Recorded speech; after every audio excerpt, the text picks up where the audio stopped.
and kay SP Subiri. Papatawag nyo rin po ba yung finance chair nung Tingnan panahon muna nila? natin kung ano yung mag-uugnay bago tayo magpatawag. Kasi papatawag tayo para tayo na mapag. Hindi lamang yung ebidensya, kundi yung klarong ebidensya. Ang tawag ko nga doon, resibo. Hindi ako nagre-rely doon sa mga sabi ni barangay chairman. Investigation tungkol sa anomalous flood control project ay from 2022 to 2025? Hindi. Dapat kasi ang halimbawa yung pagpunta sa casino nitong pagkatapos yung nasundan namin yung at lalabas ito siguro pagka halimbawang may legal na pamamaraan na yung, kung hindi ko sigurado kung confidential ito, kung classified material yon o hindi. Makita naman natin doon yung takbo kung saan para sa know, meron silang mag-asawa na separate bank accounts. Kung anong period lumobo yon, ibig sabihin, doon sila na mayagpag. No? Na nag-express ng intention na maging star witness o kaya whistleblower tungkol sa mga iba pang involved dito sa flood control anomalies? Even before I was elected na chairman ng Blue Ribbon, marami lumalapit. Known personalities na nakarating sa office ko, nagpapahayag ng kanilang intensyon na mag-state witness. So pinapaliwanag ko sa kanila, ang pwede ko upload naman yun sa Witness Protection Program. Na kung saan, pag naupo ka sa isang pagdinig ng komite at ikaw ay nagrantan, na-grant ng Senate President, no, upon the recommendation of the chairman, na covered ka ng legislation ng prosecution, wala na yung Senado doon. Ang magdidetermine kung sila ba ay uubrang maging ordinary witness or witnesses or accused. Pero yung as far as treating them as ordinary witness or witnesses, DOJ yon. Sila magpo-prosecute. Yun ang pinapaliwanag ko pagka may lumalapit sa amin. May lalapit, pero ang aking kondisyon, kailangan dapat talaga tell all. At malalaman ko naman, winawarningan ko rin, malalaman ko kung kayo nagsasabi ng lahatan at totoo at kung hindi. Kaya yun ang warning ko sa kanila. Ngayon, kaya ngayon hindi naman ako at liberty na sabihin ko sino-sino because ang sinabi ko sa kanila, this meeting never happened. Unless nagkasundo tayo na willing kang hindi naman lang ako mabobole. Okay, Nympha, Daniel, and then Mayan. Sir, yung sabi niyo po na... Opo. Hindi na talaga. Pero WJ yan. WG. Sir, Sige, tuloy mo may lang. dala lang po Nakikinig ba? ako. Sige, sir. Multitasking. May bit-bit po ba na bag, maleta, or... Para mamaya, kasi may meeting ako, may staff meeting ako after dito, ipiprepare na namin yung susunod na pagdinig, Mina, tama. Mina yung name nung represent Thursday. At saka hindi ko iimbitahan lahat na pagkadami-dami na nakatanga lang yung karamihan, hindi naman natatanong. I-calibrate natin na priorities, sabi niyo po, chine-check na ninyo yung sa 355 million na insertions. Sir, paano po ba yung naging insertions ito? Divided siya, hindi siya bultong 355. Kung nakita actually yung record, I only relied on the research work conducted by my staff. Nireport sa akin, and actually, May 2025, at nakita ko nga sa isang TV, pero hindi existing, meaning ghost project. So we will validate that. Merong ganong report. Isa na yon do sa 355. I think project. So we will validate that on the ground. Papupuntahan ko rin yon. Kasi nakita ko rin do sa website ng DPWH na yung meron din yung global critical naming pagre-research ang gagawin. And then, sir, ano po ang balak ninyo tungkol kay Bryce Hernandez? Sir, ipatatawag na siya sa next hearing? Ang original recommendation ko nung medyo nagkagulo ng konti dyan sa plenaryo, at ito'y pinarating ko rin kay Senator Marcoleta, kay Senator Cayetano, hindi na sa custodial center. But then, nag-intervene na nakapag-decide pala si majority leader. Mas mahaba kasi, alam mo, kailangan before 3 o'clock matapos yung pagdinig. Maraming nabibitin. And yun nga. Thursday. Basta Thursday. Meron nga pala. Next Thursday, next week. Sir, before Daniel, pabor ka ba doon sa hindi pagpirma ni Senate President Soto doon sa recommendation na isilalim sa Witness Protection Program yung Diskaya couple? Well, unang-una, nag-decline na si SOJ eh. Aha. I-affirm ko yon. Ako yung magbabalidate, ako yung magpipirma bilang new chairman. Hindi na. Secretary Boying Remulla. At yun nga, hindi raw papalusutin. So, anong use na i-endorse mo pa yun? Di ba? Pero sa tingin niyo qualified hindi yung mag-asawang Diskaya, sir? Kasi nag-retract sila eh. Pagdating sa house, iba naman ang sinasabi. So, how can they qualify kung hindi definite yung kanilang testimony? Kung depende sa kanilang testimonya. Kasi kung merong magpa-fact check sa inyo, magagaling kayo mag-fact check, at merong kulang at meron silang inumit doon sa kanilang testimonya, pwede hindi sila pumasa as a state witness. No? Kasi mali yung understanding. Walang direct on record, hindi ko sinasabing definite ito. Walang involvement yung mga anak ni Secretary Bonoan at Undersecretary Bernardo doon sa Global Crit Builders. Wala. Yung De La Cruz. So, nung chinek ko yung B, Bonoan, hindi pa ako nakontento doon. Anak ba talaga ni Secretary Bonoan si Patty Magay? Baka ka-apel sulit. Sobrang coincidence na yon. Not to conclude na anak niya. And wala naman tayo narinig na denial. So, ang ano doon, kaya sabi ko, kayo na yung mag-connect the dots.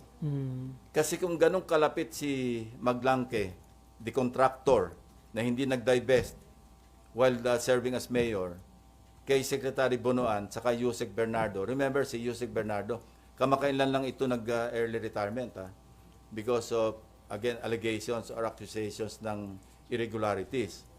That's...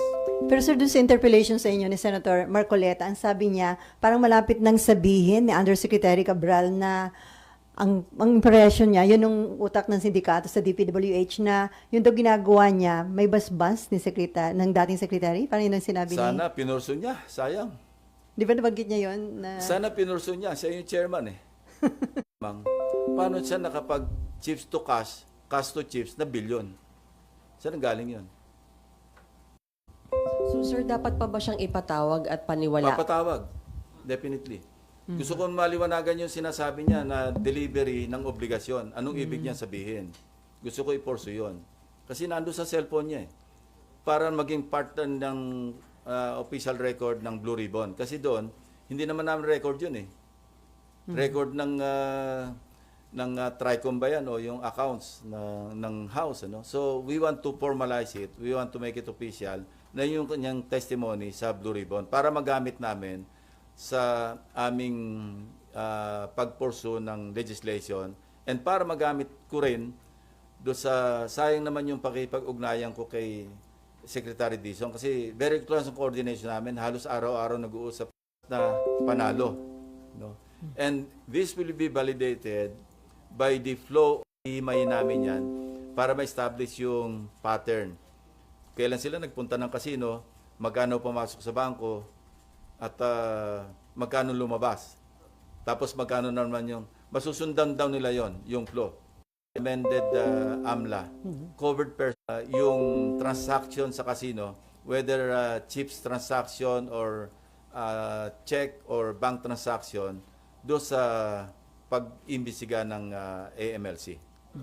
Sir, isa na lang. On the Discayas, sir, may iti-tell all pa ba sila?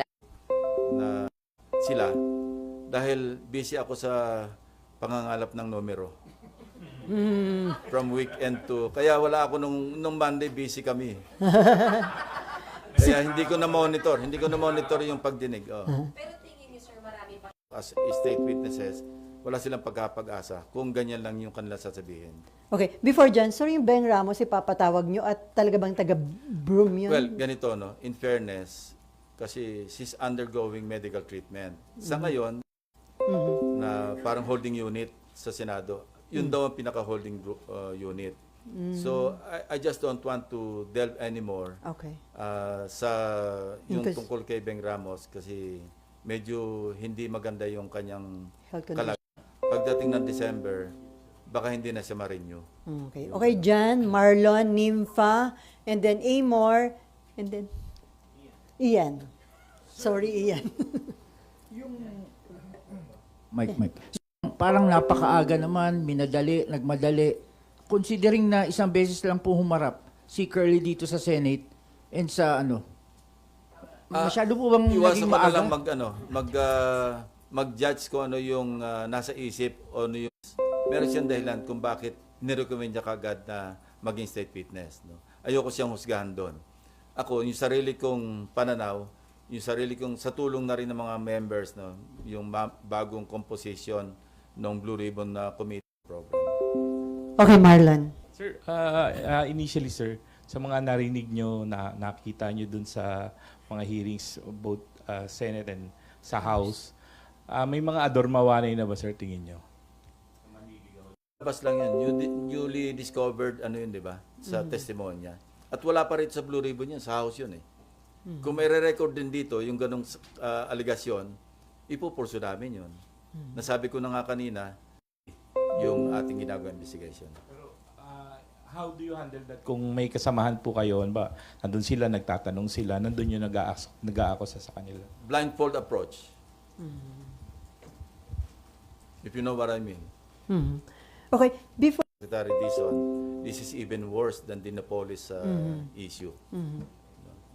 Galit na yung ating mga kababayan. At nai-inspire pa sila noong nangyayari sa ibang bansa. Huwag naman sana tayo umabot na gawin ng pamahalaan ng gobyerno ang lahat na magagawa para talagang walang cover-up, parang lahat kung saan tayo makarating, logical conclusion.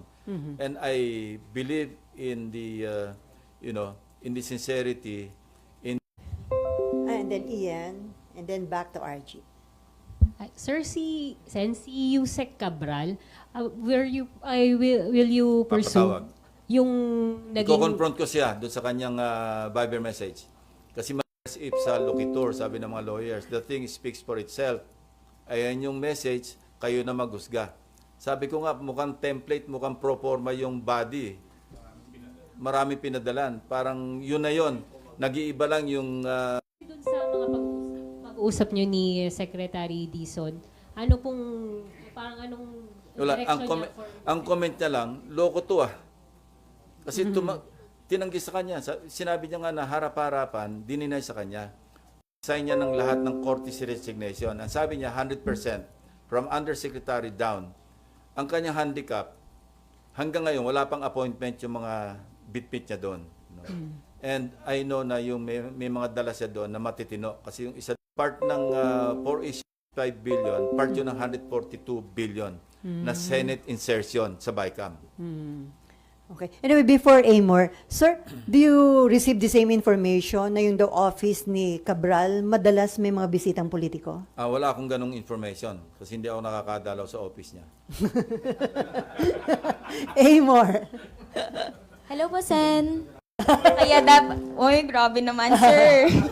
Yan ang mahirap pagka yung maliit nasa likod. Kaya nga, sir, hindi ako nakapag-reserve. Anyway, Sen, sa susunod na hearing because although you said na wala silang direct link, ay may possible conflict of interest. Not this Thursday amount. Nung chinek namin, indeed, meron talagang 355 billion na wala sa House version, wala sa NEP. So either sa Senate version or sa BICAM. Tuloy-tuloy, maayos yung implementation. Although wala kaming participation sa implementation, pero meron As kaming proponent. oversight function, yung Senado at that time. Na kung pwede, kasi ang sakop lang noon, lahat ng projects, mga PAPs ng sa Yolanda Corridor. Nung binaba, familiar yung pwede na umuwi. Oo nga, sir, di ba? Iniiwan naman na ako bigla dito. Hindi makarelate yung mga bata. 150,000. Yun ang inalam namin. Pero it's either yung total 355 or isang item na 355. Opo. And then, kailan po yung pangangailangan na tanungin tungkol dito That's si for Senator Paul? 2025. Opo. Si Gaaya ng 2025. So, how would she be treated, sir? As a former colleague, I think she also deserves the courtesy. Pag-uusap or... Wala pa. Kasi kahapon lang namin na-discover yung 355 na wala sa NEP, wala sa House version. And then, sir, how about former... Kung isakripisyo yung isang buwan para makontento lang yung aking mata na meron palang perfect day executive flood control project na somewhere lying somewhere, ano. Sa ngayon, wala akong makita. Sir, Parang baka kaya yung isolated case, hindi yun ang isolated case. Kung meron man, baka isolated case yung maganda yung pagkagawa, yung perfect yung pagkagawa. Baka may mahanap kayo. Pagka media makakita, o sige, automatic, bibigay ko ng 190. Sir, Baka kasi, may Kailangan- maghabol na gumawa ng... Kailangan originally sa inyo, ha? Hindi yung tinuro lang sa inyo. sir, kaya sir, natanong ko. On record. Opo, sir, kasi kaya na Hindi, qualify ko, ulitin ko. Kailangan kayo mismo nakakita, ha? Hindi yung ibang tao. Naghahanap na pala. Sir, kasi nung nakaraang hearing, in-excuse lang siya on the reason na nag-resign na siya, pinaalis lang siya, walang tanong sa kanya. Yeah. So, he still remains as a resource person. So, parang ino-notify lang siya na kung pwede bumalik siya. Sir, isa na lang ako. Yung pong tinatawag na IAW, Engineering and Administrative Overhead, yung pondo supposedly to monitor the projects, Malaki yung 3.5. 3.9. Kinwestiyon ko na nung araw yan eh. Kasi dati yung 0.5 lang yan eh. Opo, sir, pwede bang isa din ito sa source ng corruption na bulsa din nila to? Mahirap mag-akusa, pero bakit ang laki? Kasi pag tiningnan mong yung budget ng public works, saksakan ng dami, 100 billion, kwentahin mo yung 3.5%. Kung monitoring lang, bakit pagkalaki? Especially, so na meron na tayong existing na platform, di ba? Oo, may geotagging, yun na yung pag-monitor. Tapos hindi rin nila na-monitor. Saan napunta yung 3.5? Kung yung ghost project sa first District Engineering Office pa lamang, nalusutan sila. Nag-release sila ng cheque. So, inutil din yung monitoring ng Central Office. Di ba? Kasi may monitoring na sarili yung mga District Engineering Offices. Meron silang inspection team eh. Pero kung kakutsaba yung inspection team, kasi sindikato na nga eh. Alcantara, Bryce Hernandez, Dumasig, Mendoza, Erdrick San Diego. Isang team eh. Nakuha namin lahat yung records nila eh. Sa Bulacan eh. Official record na kung saan nagbayad kayo ang clearing instruments, bakit alam natin peke? Ba't yung binayaran? Okay, Ian? Ayun. Hello, sir. Good morning. Bago ko pumunta doon sa isang tanong, dahil may binanggit na kayo doon sa mga BGC boys. Sir, marami kasi nagsasabi na hindi lang silang 5 ang nakinabang doon sa Bulacan First. Ang sinasabi nga mula sa taas hanggang sa pinakamababang empleyado, ano pong nalaman nyo tungkol doon sa iba pang mga nakinabang and kasama rin po ba sila sa sinabi nyo kay Sec Vince na kasuhan na po? Yes, pero alam nyo, di ba ang pattern, hindi lumalampas sa 150,000? Kasi pag nagbagsak yung funder, yung proponent, nagbagsak siya halimbawa kung ilang bilyon, may usapan na yun eh. Para hindi na lumampas sa threshold ng kayang i-implement ng District Engineering Office, hindi lumalampas ng 150 million kasi ang threshold nila 150. Pag lumampas sa 150 hanggang 450, region eh. Kaya... So bihira kayo makakakita ng more than 150, di ba? 77 million, 140 something million, 98 million. Walang lumalampas kasi kontrolado nila pag-implement, pag-monitor, pagbayad. So, ngayon, ito yung day of reckoning. Kala nila, lusot sila all the way. Ang malas nila, mukhang may nakialam sa taas na nagbagyo ng 3 sunod-sunod, mukhang nagalit na si God eh. Bakit nagkasunod-sunod si Crising, si Dante, si Emong? Tapos may habagat pa.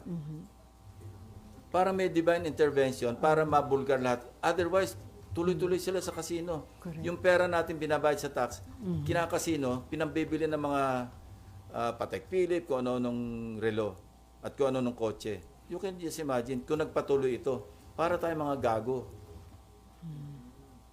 Pero, Senping, yung mga lower than kina Bryce, yung mga iba pang mga tauhan Hindi, doon. yun na nga yung team niya eh. Yun ang lower eh. Si Dumasig, I think, one of them, project engineer. Merong si Erdrick San Diego, siya yata yung lab tech. No? Parang siguro, taga-check. Hindi lab na LOB, LAB. Nag-isip eh, Yata nag-isip. Yun yata. Pero, I mean, sir, yung mas mababa pa daw, meron pa daw. Naabot ba ng mga tropa natin? Yung 5 yon ang lumabas sa, yung sila may mga aliases eh, sa casino. Tapos sila yung mga signatories eh. So, we go by where the evidence brings us, di ba? Kasi kung hindi naman hagip ng ebidensya, pangit naman na sabihin natin kasama sila. So, kailangan kasama sila sa resibo. Okay, Raymond. Last na lang sa akin. Sir, ang lumalabas kasi sa mga nauna ng report, 142 billion ang insertion ng Senate. So, Yes. do you think... Baikan pa lang yon. Oo, pero do you think hindi lang dalawang senador ang pinag-uusapan natin dito? And I don't know. paano kung mas maraming senador pa nga ang I lumabas? don't know, mawalan kami ng quorum. Hindi sir, pero seriously talagang... No, seriously. Baka mawala ng quorum kasi kung kasuhan sila halimbawa Sandigan Bayan at plunder o kaya malversation o masama sila doon sa non-bailable na kaso, Makukulong. hindi ko sinasabing aabot sa walang quorum. Pero kung, ang sabi ko nga, pag nag-imbestiga tayo, dapat naka-blindfold tayo, hindi pwede yung, di ba, nakapit yung isang mata para hindi mo makita yung kaliwang side sa kabilang aisle. Dapat hindi ganun. No? I think our colleagues understand that. No? Where I'm coming from. Kasi ba't pa tayo magsasagawa ng investigation kung mamimili lang tayo? Parang hindi naman fair do sa pinili natin, di ba? na maraming senador yon kasi No, sabi nyo nga 355. I won't get there, no.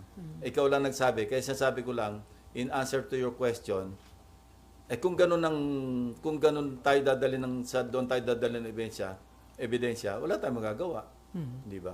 Pero sa dahil sa inyong determination na malaman lahat ang involved dito, Well, it's about time, ano? wala It's bang about effort time. na patigilin kayo sa investigasyon? Meron bang wala naman? Wala naman. Sir, lastly, Kasi all-out support naman si Senate President. Kasi nag-usap na kami eh. It's about time na ayusin natin. Huwag yung napopulaan tayo na napopulaan. Especially so na yung magnitude, this is already beyond the Senate eh. Ano na eh.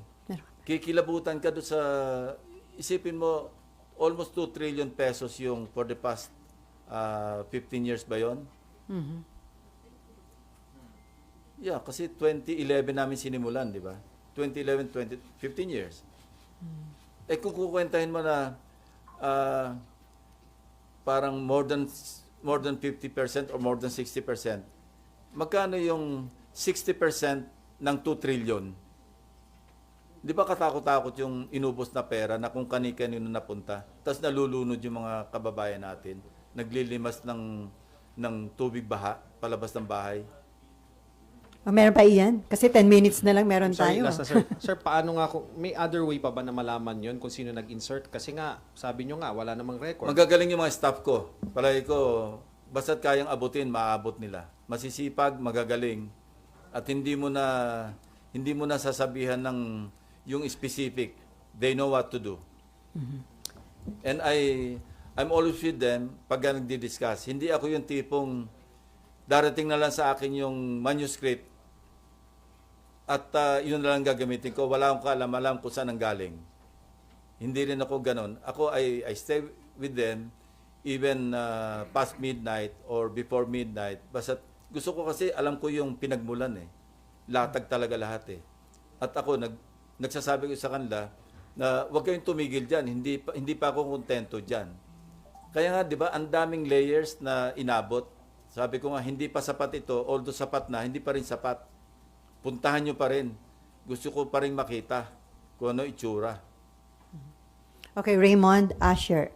And then Asher. Ay, tayo. Sir, good morning. Doon sa may lang concerns lang na parang in the past kasi para bang 15 yung pinangalanan ni Presidente na contractors. Kaya lang parang bakit masyado daw nafo-focus masyado sa mga diskaya. Now that you are the Blue Ribbon Chair, masitiyak ba natin na yung bang lahat sila, yung Yes. pangalanan doon ay mabubusisi ng gusto? Maski nga yung wala doon sa 15, di ba? Nandun sa 15 yung Darcy.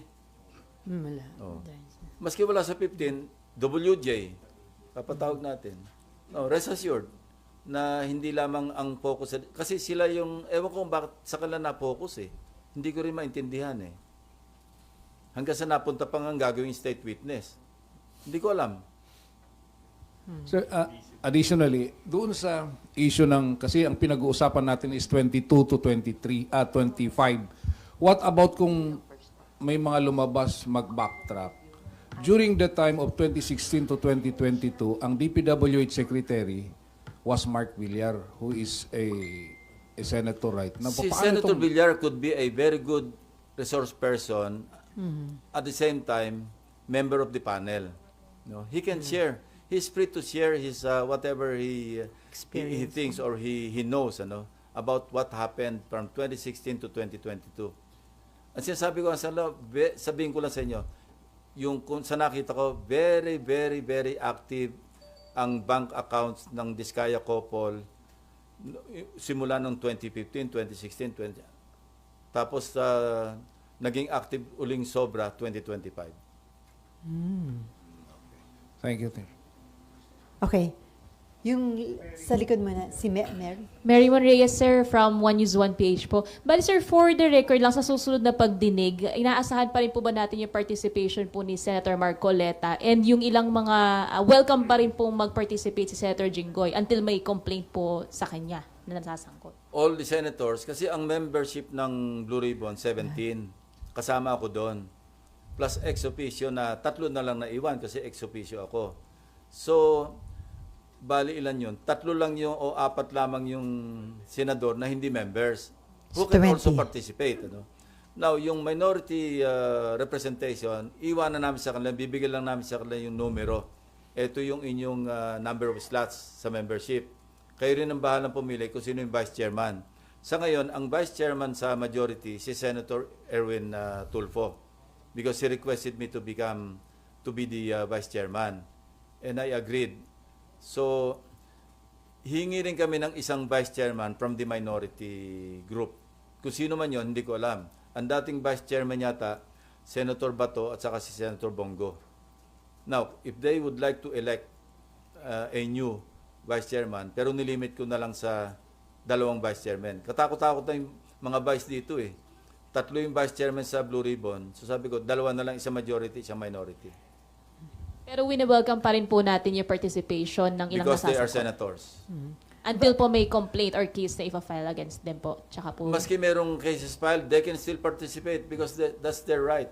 Until convicted, wala na silang karapatan kasi convicted na. Sure. Final conviction, Okay na. meaning Supreme Court, yung affirmed by the Supreme Court.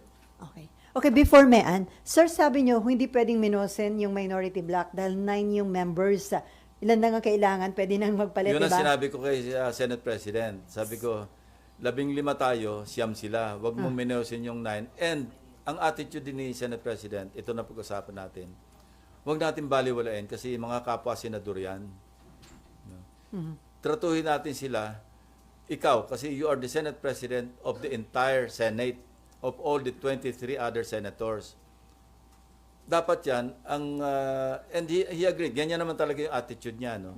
Na hindi po pwedeng Senate President ka lang na majority. Pero ito pa yung isang, with a warning, manipis yung 15 against 9. Baka bukas makalawa, ikaw naman yung kinuko. No?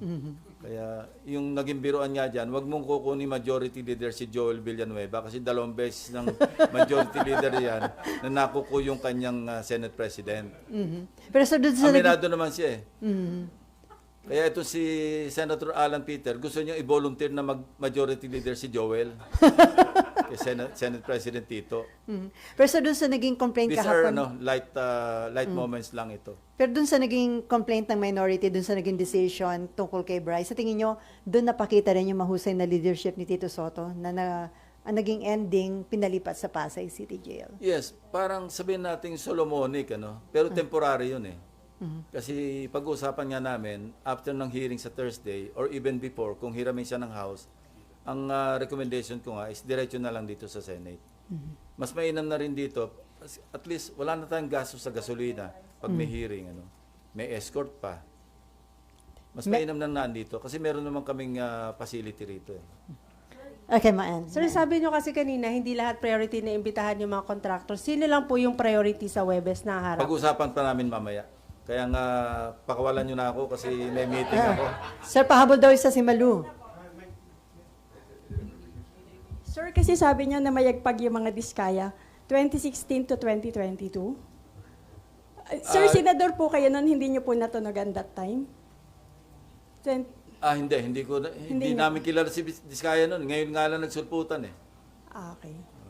Kasi yung contractor hindi pa naman lumalabas kung sino-sino, di Sir, ba? pero yung pagsisingit sa budget, Marami na ako na-check noon eh. Siguro nabawasan lang. Marami ako na-kaltas noon, year in, year out, okay. sa budget ng DPWH.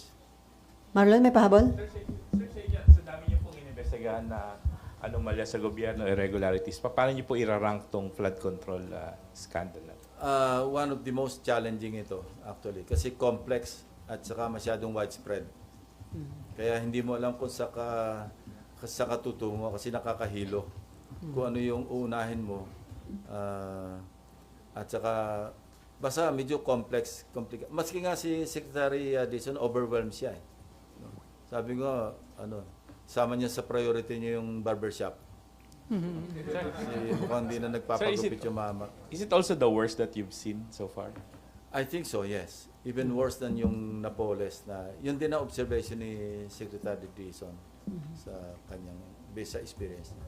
At sir, panghuli na lang sir, ngayon kayo na ni Senate President Soto nasa posisyon, do you think mapapabilis na ho yung completion ng Senate building? Wala si Mabe, ako na nagtanong in behalf of Mabe. Yes, we elected Senator Loren na siya yung accounts chairman. At tubilis siya, sabi ko, tulungan na lang kita. Kasi ang tradisyon, pagka Senate President pro tempore ka, isa lang yung committee dapat hawakan. So pinag-iisipan pa nga namin na bibitiwan ko yung electoral reforms. Kaya lang, napag-usapan ako ni Senate President, meron siyang bill sa party list. No? So kayo pa rin? In the meantime, no? But eventually, I will relinquish yung chairmanship ng electoral reforms dahil nga isa lang dapat. So yung accounts, hindi ko na nga mahawakan. Sabi ko lang kay Senator Loren, bigyan lang kita ng staff backup na mga sanay na doon sa Senate building para mapadali. Sabi ko, ikaw rin, alis ka ng 2028, matikman mo man lang na mag-opisina ron. Yun ang challenge sa kanya. Yun ang karot. So may target kailan makalipat doon, sir? Hopefully, kung kakayanin, Kailan, before 2028. Ganun pa rin. Kasi dapat yan ang original timeline yan. Yung yung third regular session ng 2022, dapat nandun na kami. Doon na magpupukpuk sana si Hindi nga nangyari kasi na COVID. Patapos wala na abala. No? Ang titingnan din natin yung budget kasi we started with I think 8.9 billion. Ngayon parang lumolobo na siya ng 31. Parang i-check nating mabuti. Kung bakit parang sobrang ahead of the inflation rate yung taas ng budget. So si Ben Ramos, hindi ba hihinga ng kahit affidavit kung may sakit po siya? Inimbestigahan siya actually ngayon. Meron siyang parang explanation at napag-explain siya ng legal ng Sabi Senate. namin na niya na she was once Wala pa detailed akong update. Pero yun ang huling usap namin ni Secretary General, Secretary Bantog. So kung hindi man siya makapunta, hihingan siya na affidavit. Pero yun nga parang sabi ko, for humanitarian reasons, sabi ko, medyo dahan-dahan din tayo. Okay. On that note, thank you so much. Sir, wala kaming picture taking. First, mo to? Sir, isa lang, group.